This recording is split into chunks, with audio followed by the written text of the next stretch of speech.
Queridos hermanos, hoy quiero hablarles sobre algo fundamental en nuestra vida cristiana, el carácter piadoso. La piedad no es solo un sentimiento, sino nuestra devoción a Dios en acción. Es ese amor al Señor que se refleja en cada decisión, en cada actitud, en nuestra manera de vivir. Dios se agrada de un corazón que busca la santidad, y por eso debemos ejercitarnos en la piedad cada día, con disciplina y entrega. No es algo que sucede de la noche a la mañana, sino un camino de crecimiento constante. Les animo a mantenerse espiritualmente en forma, cultivando un carácter que refleje a Cristo en todo momento. Sigamos avanzando juntos en este hermoso desafío de vivir para la gloria de Dios. Cultivando la piedad es el tema, y yo quería iniciar con una cita del autor Jerry Bridges.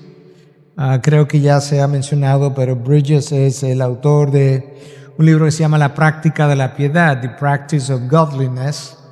Es un hombre mayor de 85 años que, dicho sea de paso, nos enteramos recientemente que viene al país el año que viene y va a estar aquí a sus 85 años hablándonos de la piedad, de algo de lo que él sí puede hablar porque Dios ha cultivado eso en él por 85 años y es un modelo de piedad para muchos de nosotros, de manera que es otra forma como Dios bendice el país cuando trae a algunos de estos siervos que él ha formado.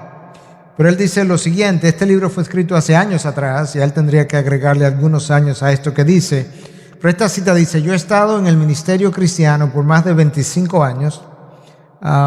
Eso quizás hacía 20, 25 años cuando ya escribió esto. He servido en Estados Unidos y fuera de Estados Unidos. Durante este tiempo he conocido a muchos cristianos capaces y talentosos, pero creo que he conocido a mucho menos cristianos piadosos. Yo creo que esa frase solo nos pone a pensar. Muchos cristianos talentosos, capaces, cristianos, se está refiriendo a cristianos, pero él dice, pero me apena quizás que de eso que he conocido hay mucho menos piadosos, mucho menos que están poniendo en práctica el carácter de Cristo que el Espíritu Santo va formando en nosotros. Entonces tenemos que preguntarnos, como creo que ya Fausto preguntaba en la primera clase de introducción, ¿dónde estamos y si estamos nosotros exhibiendo ese carácter piadoso? El mismo autor decía: el carácter piadoso de un hombre es lo que hace que nuestras vidas sean de complacencia para nuestro Dios. Nosotros tenemos que diferenciar muchas cosas.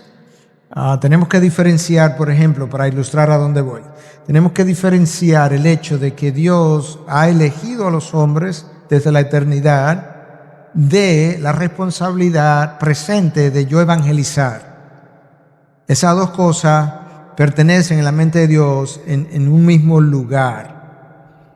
Una moneda con dos caras. Sí, yo elegí, pero tú tienes que evangelizar y esa es tu responsabilidad. En este caso, es cierto que cuando yo entro al reino de los cielos, entro porque Dios Padre se complació con el sacrificio que Cristo ofreció en la cruz, y es más eso lo que me da entrada a la vida eterna. Pero en el momento presente hay una manera de vivir mi vida cristiana que complace o no complace a Dios. Y en las palabras de este autor decía: es el carácter piadoso de un hombre lo que hace que nuestras vidas sean de complacencia a nuestro Dios. Mire este texto de Hebreos 11, 5 y 6. Por la fe, Enoc fue trasladado al cielo para que no viera muerte. Usted recordará ese texto del libro del Génesis, donde se habla de una serie de hombres. Hay como 7 generaciones en línea. Los primeros 6 dice que ellos vivieron tantos años y murieron, y entonces llegamos a Enoc, la generación número 7, y dice que él fue trasladado al cielo y no vio la muerte, y no fue hallado porque Dios lo trasladó. Ahora presta atención a esto: porque antes de ser trasladado recibió testimonio de haber agradado a Dios. Antes de que Dios se lo llevara, él mismo, dice el texto, recibió testimonio ¿de quién? De Dios, de que él le había agradado en su caminar. Eso no hace que Enoc se enorgullezca, pero Dios deja ese registro para que yo pueda entender que hay una manera, aún en mi deficiencia humana, hay una manera como yo puedo caminar y complacerlo. Y poner, para usar un lenguaje que hoy se usa, poner una sonrisa en el rostro de Dios. Inmediatamente después nota como el autor de Hebreos dice, y sin fe es imposible agradar a Dios. De manera que ahora, dicho de otra forma, él me está diciendo cómo sí es posible agradar a Dios. Y la manera de cómo puedo agradarle es teniendo la confianza y la fe en Dios para hacer todo lo demás que luego Él me capacita y me pide que haga. En ese orden, me capacita y me pide que haga.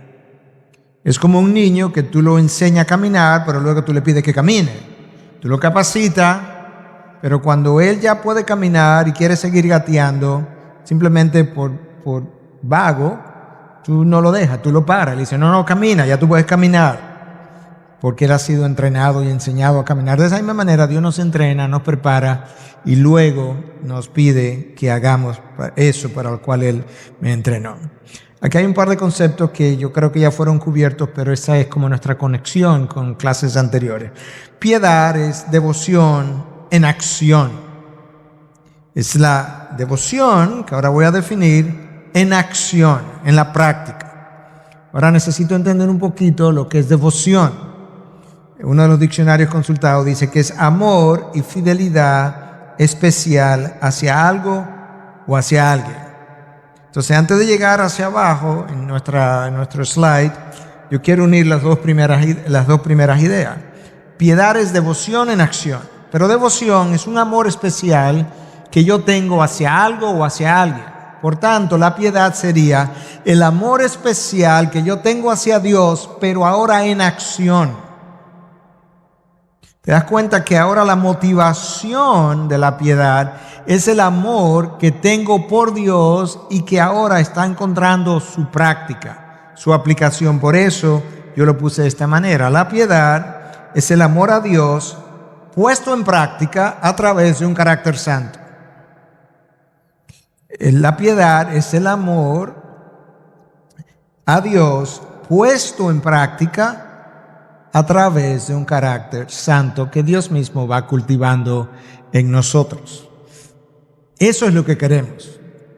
Eso es lo que tú quieres cultivar, pienso yo, quisiera yo creer, porque eso es lo que mejor testifica de la obra de Dios en nosotros, lo que mejor glorifica a nuestro Dios cuando alguien nos ve, es cuando alguien puede reconocer, esto es un hombre piadoso porque Dios lo ha formado de esa manera. Y eso es una buena propaganda para nuestro Dios, si pudiera usar ese término callejero, por así decirlo. Es un buen testimonio, sería el término bíblico. Entonces, la práctica de la piedad, que de eso que estamos hablando un poco, y cultivando la piedad, ¿cómo la cultivo? Bueno, hay medios, hay un objetivo, hay un fruto y hay una aplicación. Los medios pudiéramos resumirlo en disciplinas espirituales. La oración me ayuda a cultivar la piedad. La lectura de la Biblia me ayuda a cultivar la piedad y el estudio de la misma. Venir a un estudio bíblico me ayuda a cultivar la piedad. Cuando tengo a alguien a quien le rindo cuenta, o un grupo de rendición de cuenta, también me ayuda a cultivar la piedad. Todos esos son medios y disciplinas espirituales. Pero las disciplinas espirituales, como creo que ya se mencionó, sin la motivación correcta, son áridas.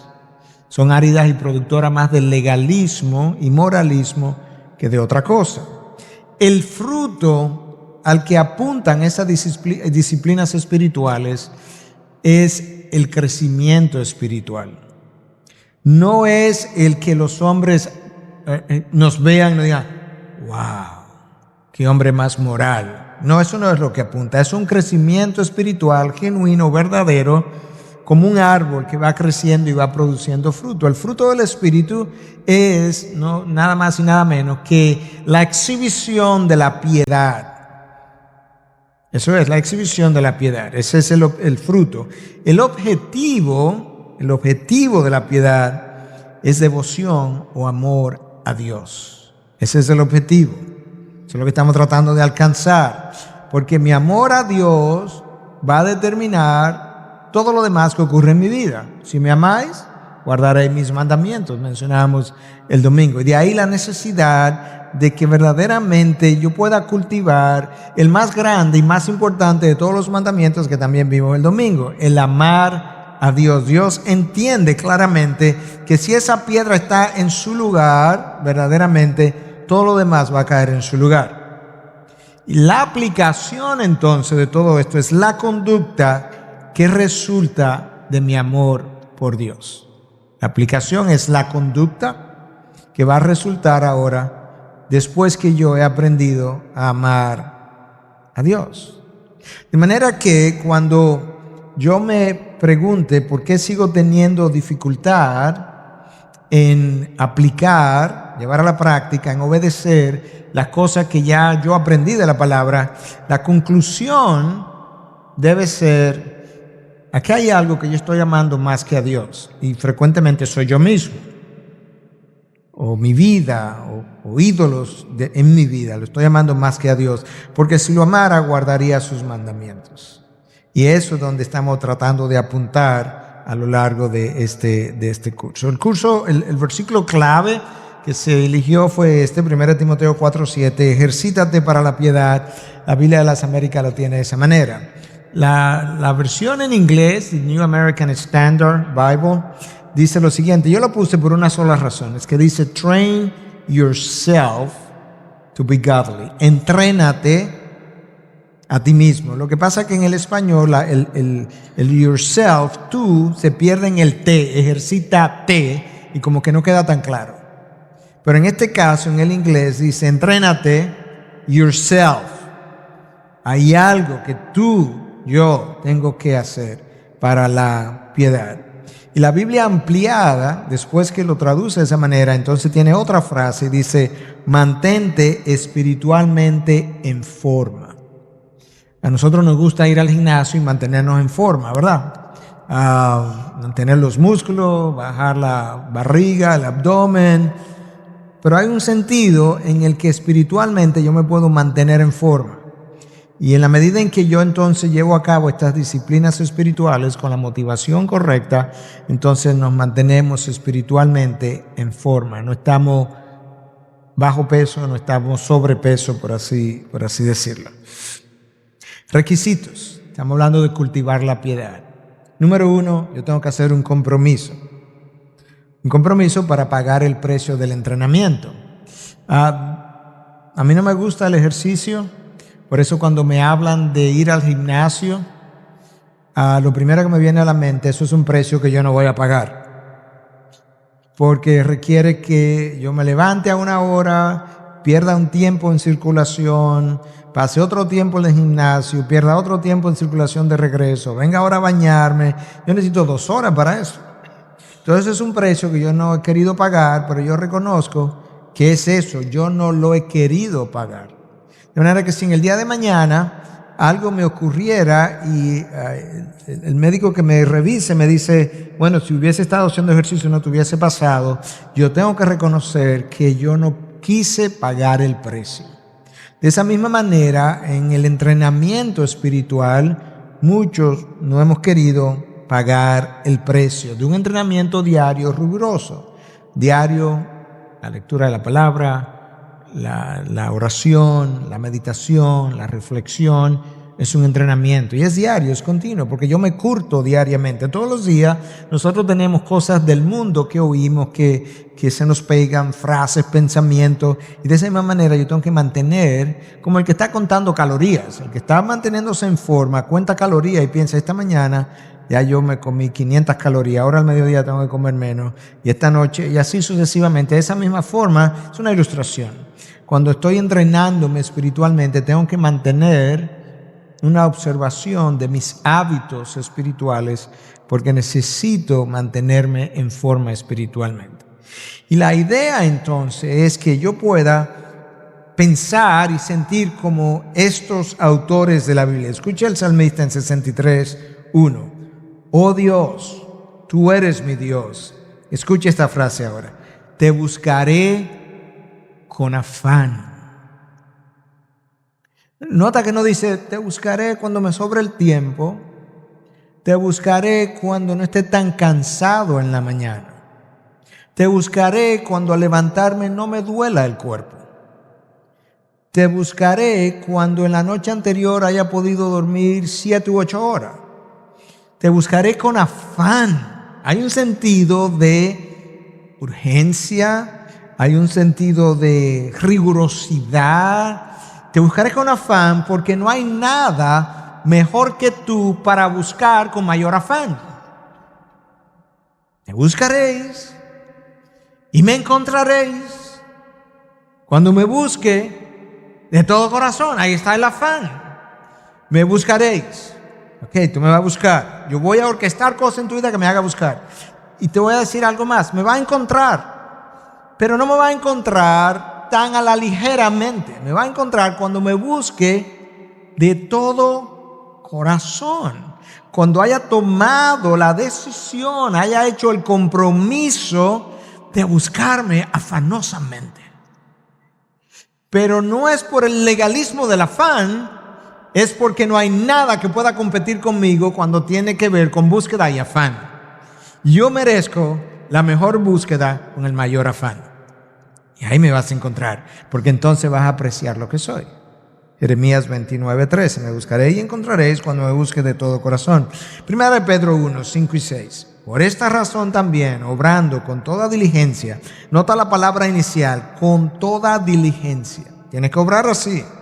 Añadir a vuestra fe virtud, y a la virtud conocimiento, al conocimiento dominio propio, al dominio propio perseverancia, y a la perseverancia piedad. Esa es nuestra palabra, piedad. La piedad viene al final, pero viene al final de una cosa que yo comencé a hacer con diligencia. Y yo comencé a hacer con diligencia de tal manera que diligentemente agregué a mi fe virtud. Y cuando la virtud fue siendo cultivada, yo agregué a mi virtud conocimiento.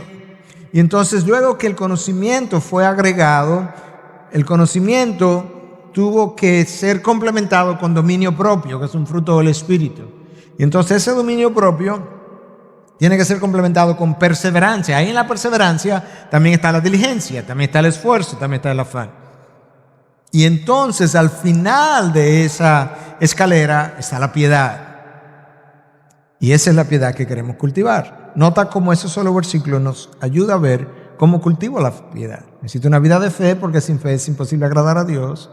Necesito una virtud que Dios mismo cultiva en mí.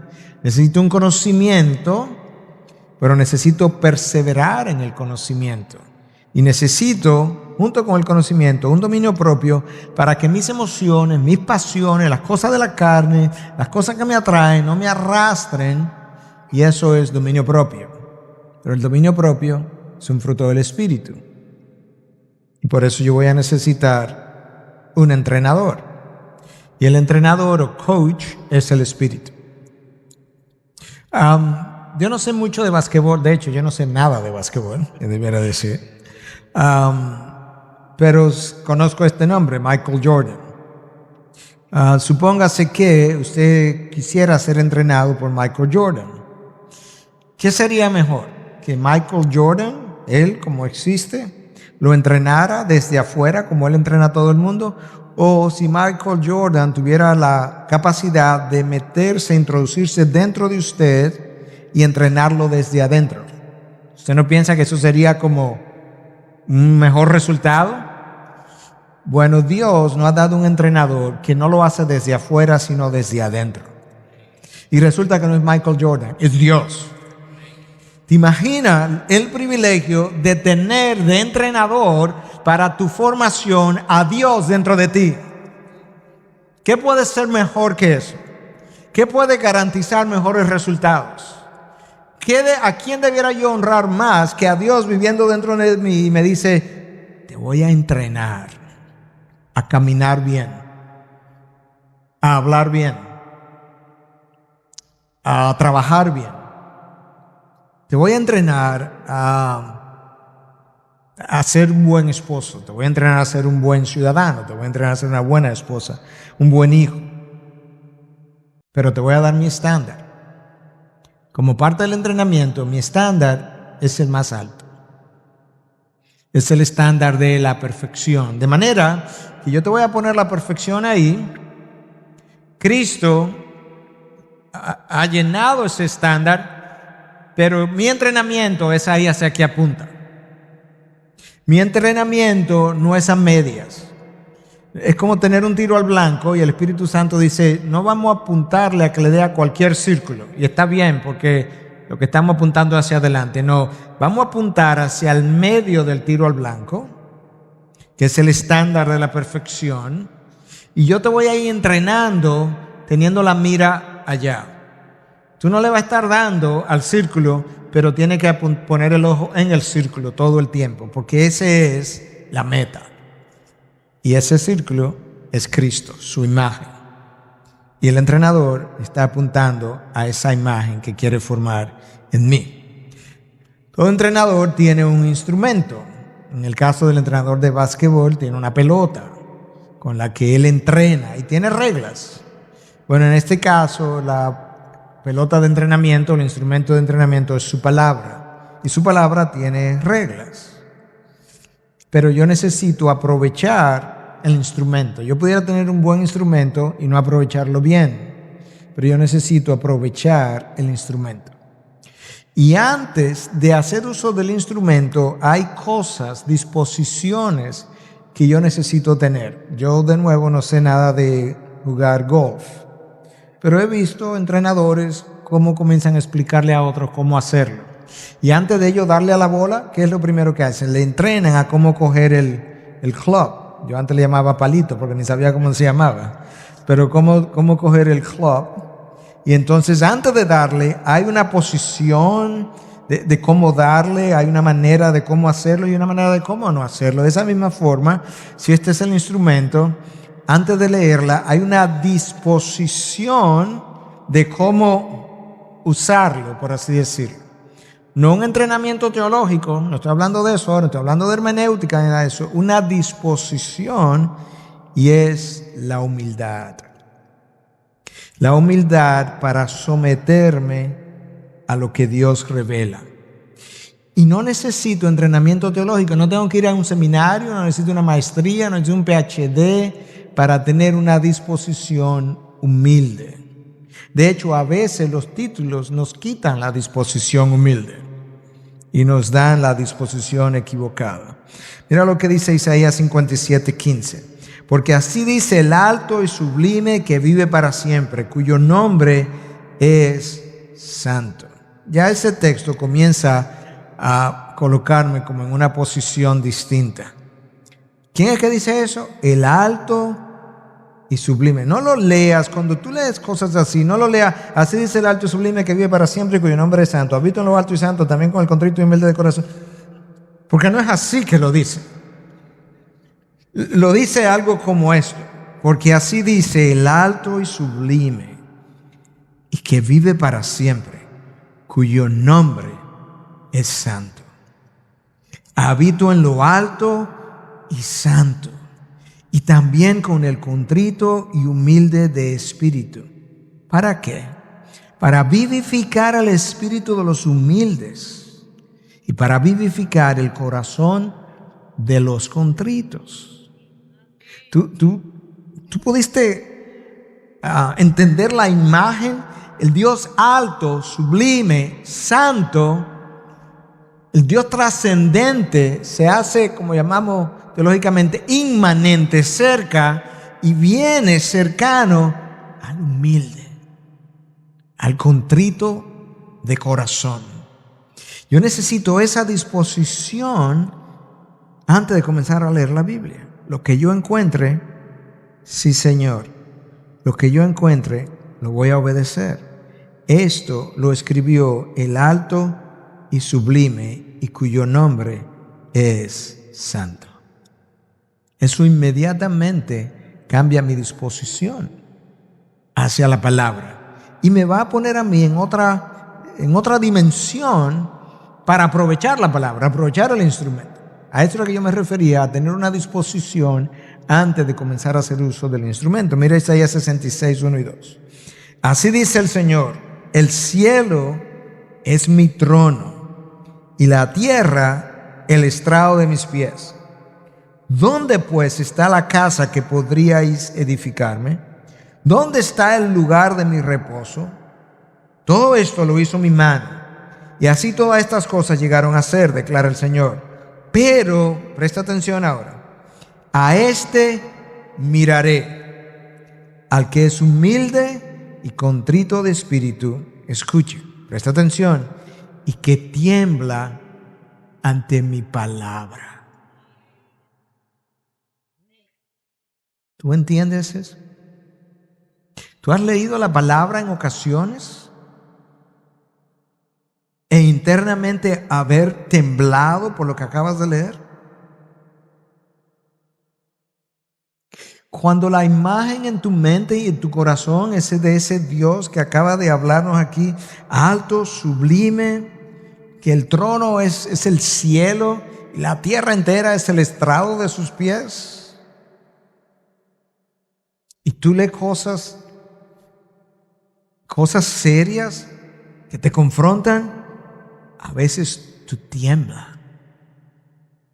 Pero ¿sabe qué? A veces, con frecuencia, ¿qué es lo que frecuentemente no nos deja temblar? Mi falta de humildad. En mi orgullo, creo que estoy mejor de lo que estoy. En mi orgullo, creo que estoy caminando de una mejor manera que lo que realmente estoy caminando. Pero tienes que temblar. Decía un predicador norteamericano, Steve Brown, si tú nunca has estado delante de Dios, a ver si me recuerde, y te ha atemorizado al estar delante, si eso nunca te ha pasado, tú nunca has estado delante de Dios. Si tú nunca has tenido una experiencia quizá menor cuantía como Isaías, que dice, ay de mí que estoy muerto. O como Habacuc que dice, se estremecieron mis huesos y podredumbre entró en mi interior. Entonces quizá no hemos estado delante de Dios. De la misma manera que en ocasiones yo les he comentado que he leído un pasaje que me resulta tan extraordinario que mi única reacción en el momento de hacer esto, de verdad, Dios es mi testigo, no le miento, en otras ocasiones debe ser que me hace como temblar. No porque me veo en el infierno, porque veo el contraste entre su santidad y mi pecaminosidad, como lo vio Isaías. A este miraré, al que es humilde y contrito de espíritu y que tiembla ante mi palabra. Yo necesito leer la palabra, otra vez necesito escuchar la palabra. Hermanos, el domingo cuando se lee la palabra, a veces la lee Jonathan cuando está dirigiendo adoración, a veces la leemos nosotros, a veces la leemos los dos, o puede leer la otra, pero cuando se está leyendo, eso no es un puente a la próxima canción. Eso no es simplemente un puente entre una canción y otra que se diga algo bonito. No, eso es algo que yo necesito escuchar, no solamente para el propósito de la adoración, sino para el propósito de la transformación en medio de la adoración. Isaías es transformado de un hombre de labios impuros a un hombre de labios cauterizado y perdonado en medio de una experiencia de adoración. Nosotros estamos tan acostumbrados a leer la palabra porque la tenemos en nuestros idiomas, en versiones, en teléfonos, en iPads, lo tenemos tan acostumbrados, la ponemos en pantalla a veces, que la palabra como que no adoptamos la actitud de respeto, reverencia, santidad y sumisión cuando se está leyendo. Y yo necesito, cuando la palabra se está leyendo, hacer como los perritos que paran las orejas y prestar atención, porque eso es Dios que lo está diciendo. Cuando yo hablo, lo digo yo, pero cuando la palabra habla, lo dice Dios. Y yo necesito eso. Mira lo que dice Apocalipsis 1:3. Bienaventurado el que lee y los que oyen las palabras de la profecía y guardan las cosas que están escritas en ellas. La bienaventuranza es como una triple acción. La oye, la lee, pero la guarda. La bienaventuranza no es para el que la lee y la oye. La bienaventuranza es para el que la lee, la oye y la guarda. Porque en la guarda está la obediencia. Y en la obediencia está su complacencia. Y está la honra de Dios. Porque el tiempo está cerca. De nuevo, tenemos tanto tiempo oyendo que Cristo viene, como que a veces decimos, eso no es por ahora. Cristo viene. Y el tiempo está cerca. Y los días son malos. Y tengo que aprovechar bien el tiempo, dice el apóstol Pablo. Todo eso es parte de la actitud que yo necesito tener ante la palabra para temblar. Ante lo que la palabra de Dios es. Cuidado con esta otra actitud. Escucha lo que Dios dice en Ezequiel 33:31. Y vienen a ti, le dice Dios al profeta, vienen a ti como viene el pueblo. Y se sientan delante de ti como pueblo mío. Oyen tus palabras y no las hacen. Vienen a ti, dinos algo, Ezequiel. Las oyen como pueblo mío. Eso dijo Ezequiel, pero vamos a hacer lo que queramos ahora. Sino que siguen los deseos sensuales expresados por su boca y sus corazones andan tras sus ganancias. Tras sus ganancias. Su interés primario son sus ganancias, son sus bienes, son sus bolsillos, son sus arcas. Pero no es mi honra, no es mi gloria, no es mi santidad. Quieren una palabra tuya, porque tú eres mi profeta, y quieren oír una palabra mía a través de ti, pero hasta ahí llega. Entonces tenemos que tener cuidado con eso. Porque no hay bienaventuranza en el que lee, escucha y no guarda. La bienaventuranza es para que lee, escucha y guarda. Nuestro modelo es esta actitud. Si tú quieres saber cuál es la actitud que tú y yo debiéramos tener, y como iglesia, esta actitud de la iglesia de los tesalonicenses, que dicho sea de paso en nuestra próxima serie, Tesalonicenses 1, Tesalonicenses 2, porque para mí la iglesia tesalónica es la mejor iglesia del Nuevo Testamento. Porque cada vez que tú lees algo, es algo como esto. Escucha, 1 Tesalonicenses 2:13. Por esto también nosotros, sin cesar, damos gracias a Dios de que cuando recibisteis la palabra de Dios que oísteis de nosotros, la aceptasteis no como la palabra de hombres, sino como lo que realmente es la palabra de Dios, la cual también hace su obra en vosotros los que creéis. Esa fue la actitud de los tesalonicenses.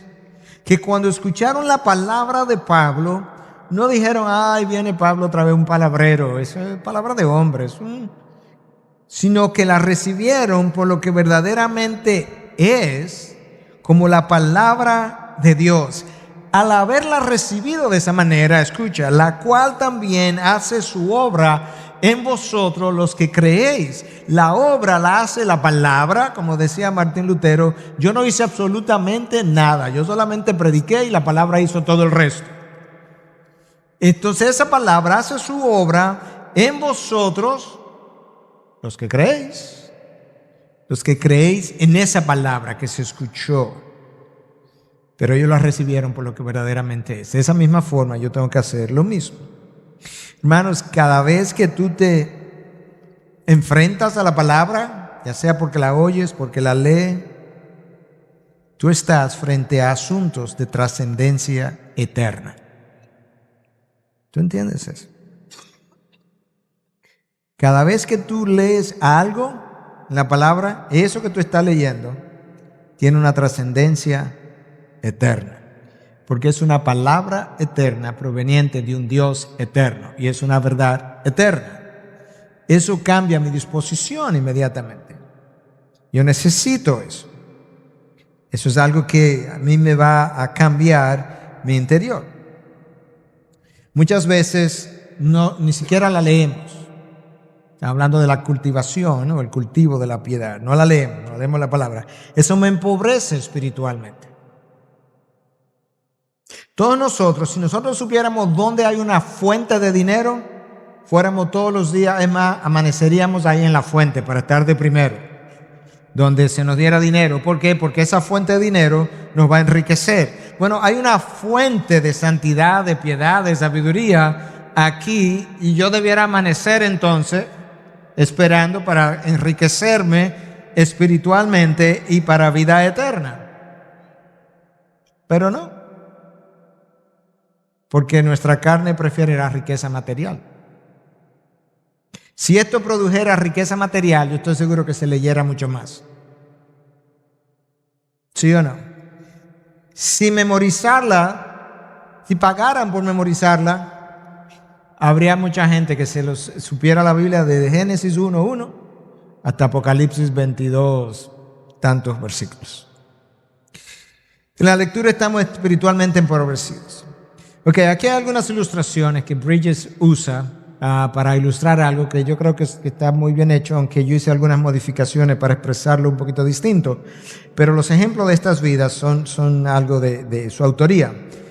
Cuando tú lees la palabra, por ejemplo, ¿quién de nosotros no necesita leer de la fe de Abraham en el Dios en quien yo tengo que confiar? Cuando yo leo acerca de la fe de Abraham me ayuda a mí a creer en el Dios en el que él creyó. ¿Quién de nosotros no necesita leer del amor de David por el Dios a quien yo tengo que amar para luego obedecer? ¿Quién de nosotros no necesita leer acerca de la paciencia de Job para poder esperar en el Dios en el que él supo esperar? Por eso que los ejemplos están ahí. ¿Quién de nosotros no necesita leer de la santidad de Samuel para representar al Dios que me ha enviado como embajador? ¿Quién de nosotros no necesita conocer del corazón del salmista que vibraba por el corazón de Dios?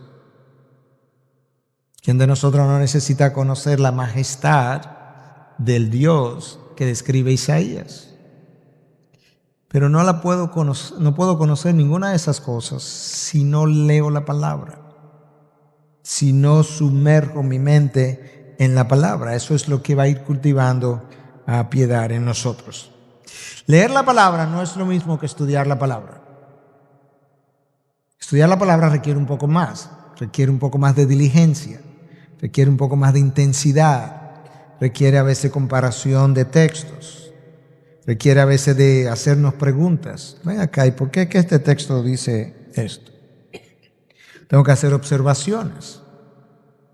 ¿Por qué es que Cristo dice, aprended de mí que soy manso y humilde? Déjame ver qué más dice la palabra de la humildad. Oh, mira lo que dice aquí la palabra de la humildad, que Él habita con el humilde y contrito de corazón. Mira qué más dice, que Él visita, que Él presta atención, que mis ojos estarán puestos sobre el que es humilde. Con razón que Cristo también me quiere manso y humilde. Eso es una vida que complace a Dios. Yo necesito memorizar la palabra, pero memorizar la palabra no es lo mismo que meditar en la palabra. Y muchas veces memorizamos, pero memorizamos como memorizamos un número de teléfono. ¿Cuál es tu número de teléfono? 809-522-3415. 809-522-3415. Pero este número de teléfono no produjo nada en mí. La palabra tiene que ser memorizada y tiene que ser meditada. En mi corazón he atesorado tu palabra para no pecar contra ti. En mi corazón, ya no solamente en mi mente, en mi corazón. Entonces la memorización introduce la palabra a mi mente, pero la meditación introduce la palabra a mi carácter. Y en eso es que Dios está interesado. No es simplemente algo que entra a mi mente, sino algo que bajó a mi corazón y luego se hizo tan parte de mí en la meditación que transformó mi carácter. Yo necesito la memorización, yo necesito la meditación para que entre a mí y yo entonces pueda reflejar eso. Y eso tiene una participación del creyente activa. Jerry Bridges lo dice de esta manera: tú y yo somos responsables de entrenarnos a nosotros mismos para la piedad. Eso es basado en ejercítate para la piedad. Tú y yo somos responsables de entrenarnos a nosotros mismos para la piedad. Porque estas cosas, si bien es cierto que Dios pone el deseo para leer la palabra, yo tengo que ir a leerla. Si bien es cierto que Dios me da la visión para leerla, me da la inteligencia para leerla y la inteligencia para entenderla, yo tengo que ir a leerla. Si bien es cierto que Dios me da la capacidad para memorizarla y meditarla, yo tengo que ir a memorizarla y tengo que meditar en ella. El salmista en el Salmo 119:10 dice: con todo mi corazón te he buscado. Con todo mi corazón te he buscado. Vamos a pararnos ahí un momentito, no tienen que levantar la mano, pero preguntémonos ahora. ¿Tú has buscado a Dios con todo tu corazón? Bueno, pastor, nadie es perfecto. No, porque el salmista tampoco lo era. El salmista era un hombre pecaminoso. Pero hasta donde su esfuerzo y consideración llegaban, él creía que había buscado a Dios con todo su corazón.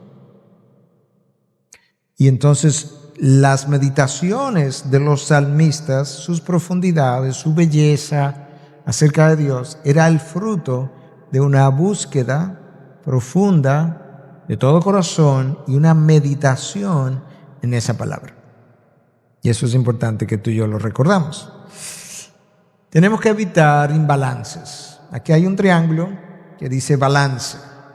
De un lado está el temor del Señor, del cual ya el pastor Fausto habló en la primera clase. De otro lado está el amor por el Señor. Y del otro lado está el anhelo, y esas tres cosas se mencionaron. Si yo reúno esas tres cosas de manera imbalanceada, yo voy a tener problemas. Y aquí yo puse un par de ilustraciones. El temor del Señor, sin, menos es el signo que está ahí, sin el amor del Señor, produce un Dios lejano, distante, que solamente le temo en el sentido reverente, pero no lo amo o no siento su amor hacia mí. Es un Dios lejano. No queremos ese imbalance. Por otro lado, el amor del Señor o por el Señor, sin el temor del Señor, produce una permisividad o una hipergracia, como hemos estado oyendo últimamente. Hay un libro que se llama, de hecho, así mismo, Hyper Grace, hipergracia, que fue publicado recientemente. Es por eso, porque yo no puedo en mi pecaminosidad y limitación y deseos de la carne solamente contar, creer, abrazar el amor de Dios, porque si yo no abrazo el temor reverente a Dios al mismo tiempo, yo termino con un Dios permisivo. Un Dios que me ama tanto, que no le importa tanto cuando yo peco, no le importa tanto mi vida de poca piedad, no le importa tanto porque total ya su hijo pagó por mí. No, eso no es. Es un balance.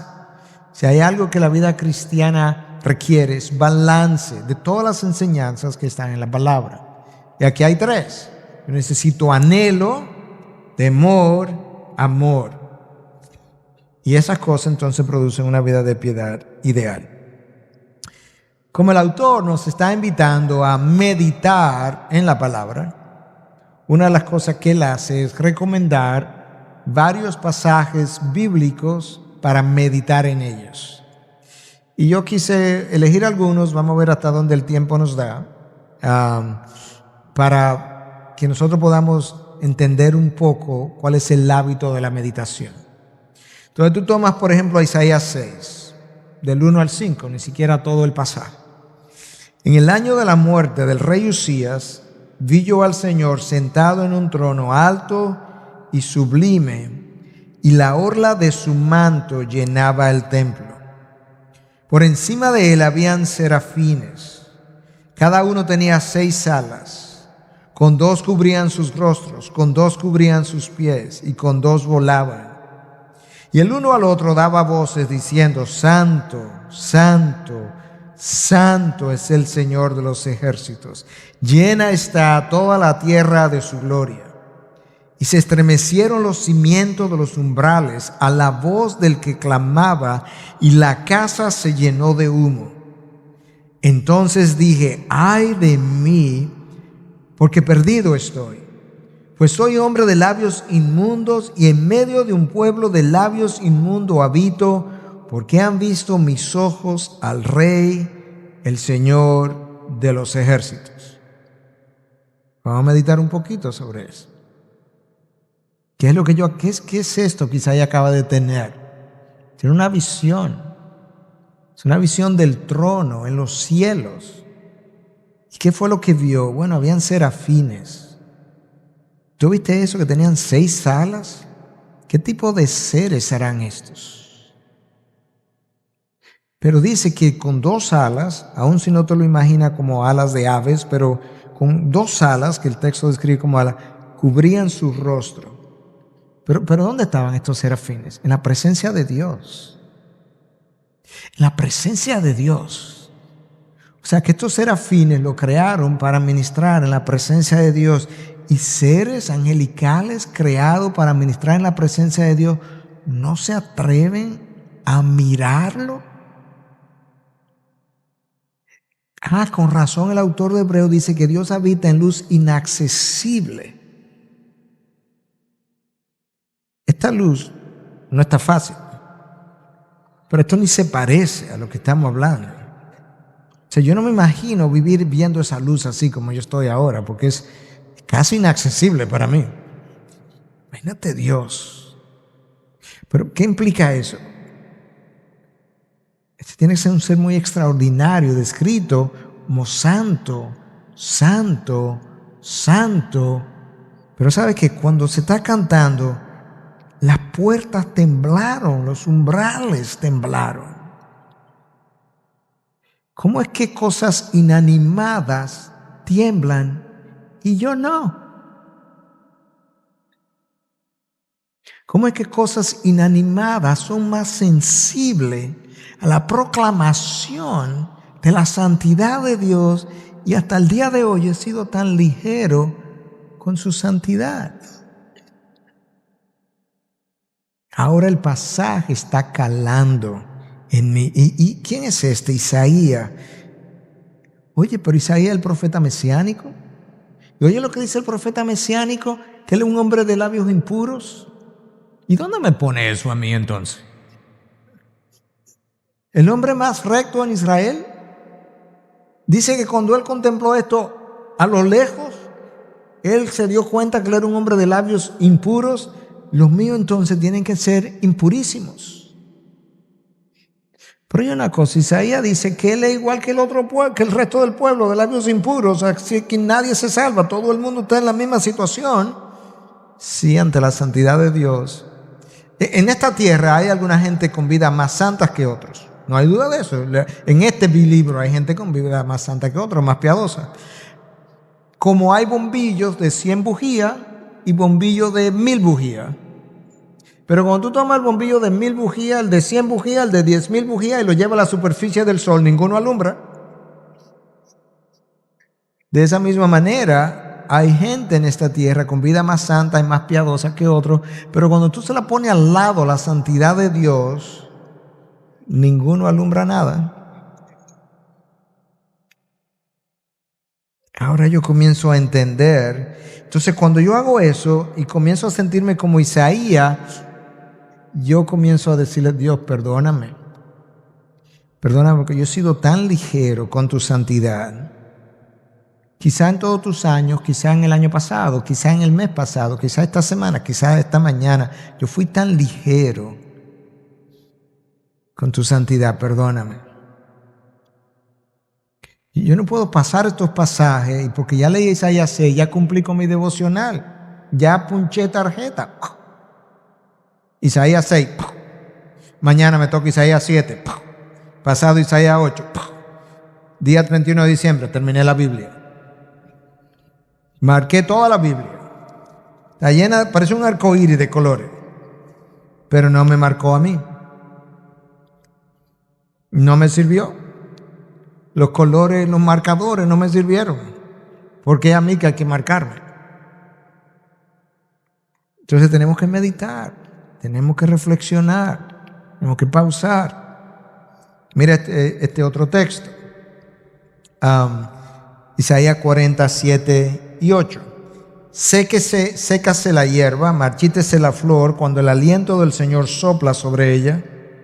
En verdad el pueblo es hierba.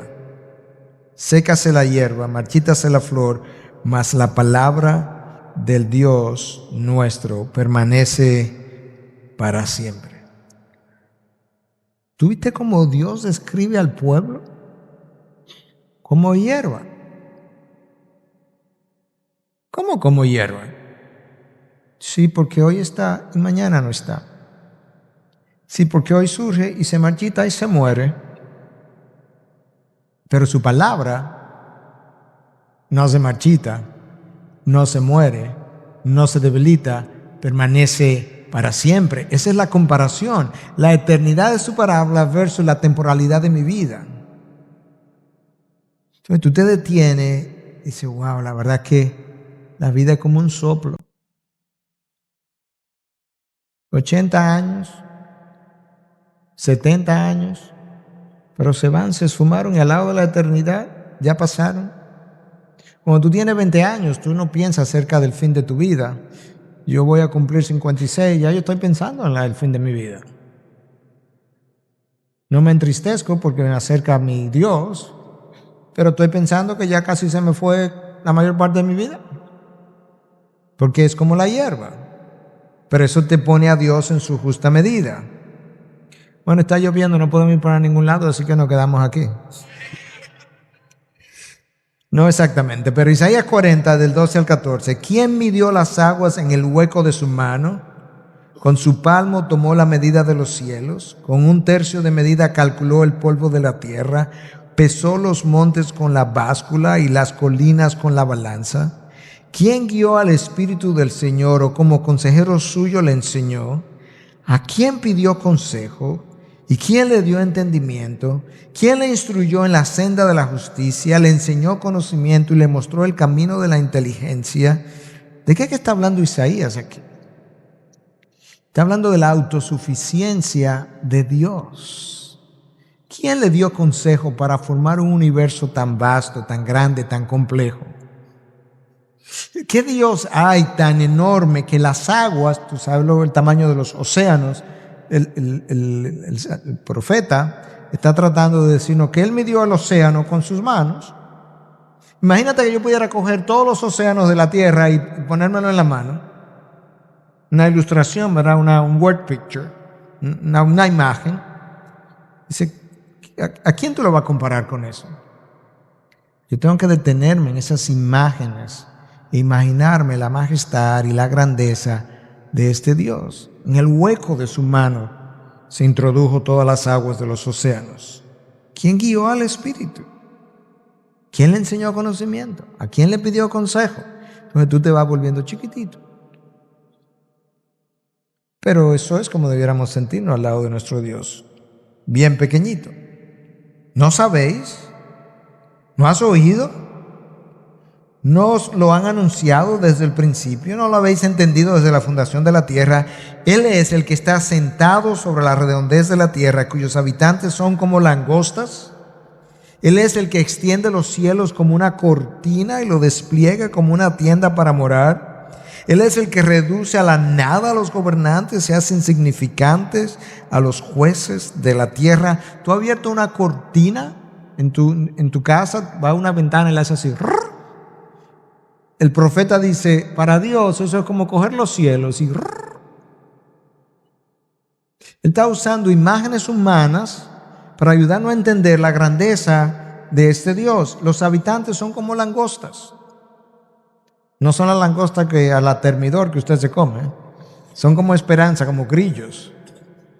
No muy bonitos tampoco.